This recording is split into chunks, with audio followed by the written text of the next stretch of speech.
to Kenya shillings 100, majorly attributed to our fertilizer subsidy program, the resilience of our farmers, and good rains that were given to us by God. During the period, we reduced the price of fertilizer also from 7,500 to 2,500. Petrol prices have come down from a high of 217 to now 187 a litre. The shilling has strengthened against the dollar from a high of 165 to now 127, 128. We have made significant progress in pulling the nation back from the brink of debt distress. Our debt situation is better managed, and our budget now has space for investment and in programs aimed at easing the hardship on vulnerable people and creating opportunities for our young people. Our GDP grew by 5.6% last year, ranking Kenya among the 27 fastest growing economies in the world. Our inflation figures have fallen from a high of 9 and 8 in May last year to 5% in April this year. It is instructive for the nation to know that for every 100 shillings we collect as taxes, we spend 61 shillings in debt service. We have paid Kenya's Eurobond debt that was borrowed in 2014 of $2 billion that has been hanging around our neck. We paid the last installment of $500 million last week. Today, Kenya's debt burden is much less, more sustainable, and we are on course to redeem our country from the discomfort of debt and assert our sovereignty. Early this year, Treasury had proposed a budget of 4.18 trillion. I did direct that it be reduced by 200 billion to come down to 3.99 trillion. The Finance Bill 2024, generated to actualize this budget, underwent public participation, which resulted to concessions by which we agreed to drop proposals on VAT on bread, motor vehicle circulation tax, VAT on locally manufactured diapers and sanitary pads, as well as excise duty on money transfer services, among others. The additional tax measures we had proposed in this year's finance bill were to raise money in the tune of 346 billion. When the concessions were made, subsequent to public participation that was undertaken by Parliament, that came down to 200 billion. I had made this proposal taking into account our situation and the priorities that are there. I want to thank the members of Parliament seated behind me and those who voted yes for identifying the priority areas of our nation. Because when I made the proposals to Parliament with my cabinet, we had certain critical priorities for the nation.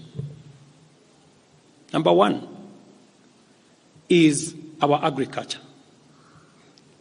We did make recommendation, and part of the money we were going to raise from the finance bill was 10 billion shillings that will go to fertilizer subsidy, 18 billion shillings that would go to making sure that junior secondary school teachers. 46 of them, 46,000 of them would be confirmed on permanent and pensionable basis. We are very clear in our minds that education, being the greatest equalizer, no child in Kenya should go to a school where there is no teacher or where there are no adequate teachers. It is because of that reason that in this finance bill also, we had committed to hire an extra 20,000 teachers.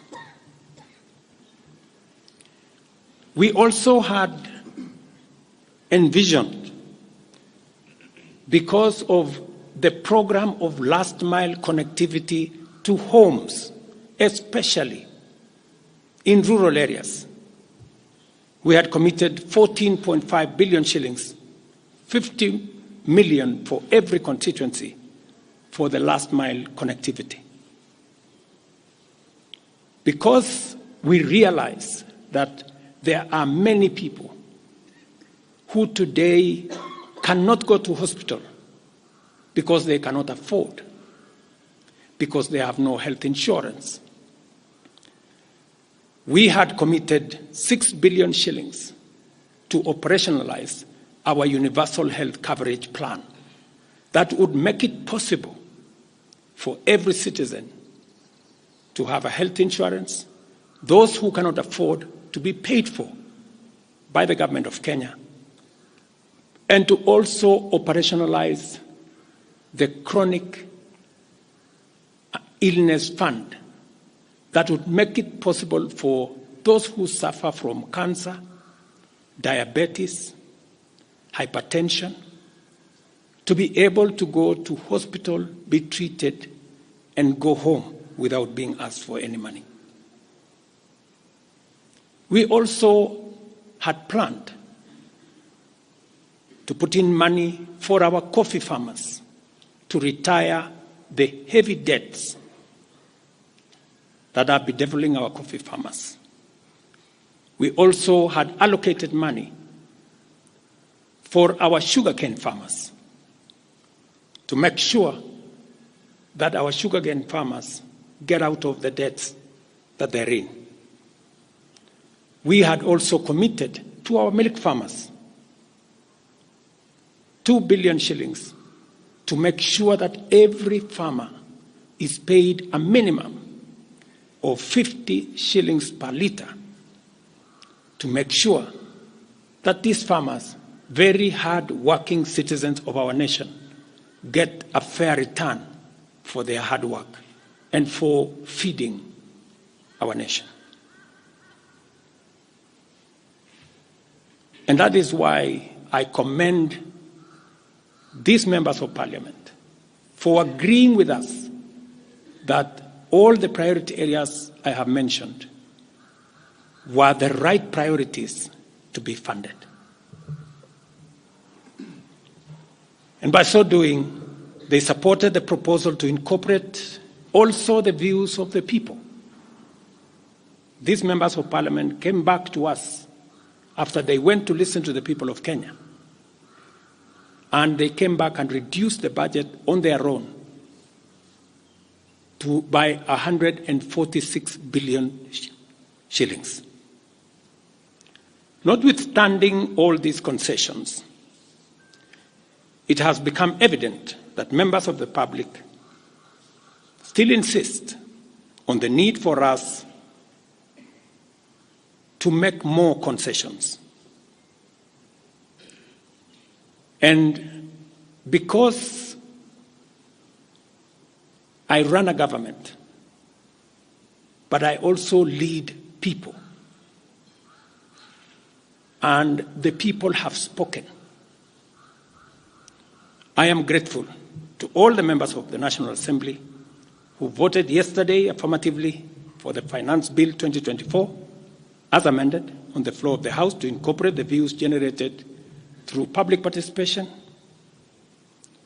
And following the passage of the bill, the country witnessed widespread expression of dissatisfaction with the bill as passed, regrettably resulting in the loss of life, destruction of property, and desecration of constitutional institutions. On my own behalf, and on behalf of these members and many other Kenyans, I send my condolences to the families of those who lost their loved ones in this very unfortunate manner. Consequently, having reflected on the continuing conversation around the content of the Finance Bill 2024, and listening keenly to the people of Kenya who have said loudly that they want nothing to do with this Finance Bill 2024, I concede, and therefore I will not sign the 2024 Finance Bill, and it shall subsequently be withdrawn, and I have agreed with these members that that becomes our collective position.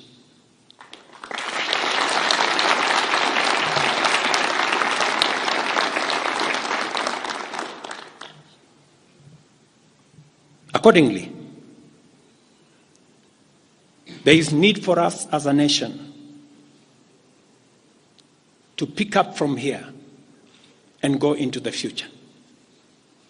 And I am therefore proposing that because we have gotten rid of the Finance Bill 2024, it is necessary for us to have a conversation as a nation going forward. How do we manage the affairs of the country together? How do we manage our debt situation together? How do we work on the budget with the deficits that now exist together? And as I committed last Sunday, I will be proposing an engagement with the young people of our nation, our sons and daughters, for us to listen to them. As I said on Sunday, listen to their views, listen to their proposals, their ideas, their concerns, and what they think we should do better as we go forward. I am also recommending a multi-sectoral, bipartisan, multi-stakeholder engagement from civil society, religious organizations, professional bodies, for us as a nation to speak to the future of our country, again, together. And this will be on matters that are contained in the bill and matters that the people of Kenya have canvassed in the conversation that has been going on. In this regard as well, I am directing for immediate further austerity measures to reduce expenditure, starting with the Office of the President, the entire presidency, and extending to the entire executive arm of government. Operational expenditure in the presidency be reduced to remove allocations for the confidential fort, reduce travel, hospitality, purchase of motor vehicles, renovations, and other expenditures. This will cover the entire presidency and also the executive arm of government. I also propose that equally, Parliament, the judiciary, and county governments working with the National Treasury, also undertake budget cuts and austerity to ensure that we do live within our means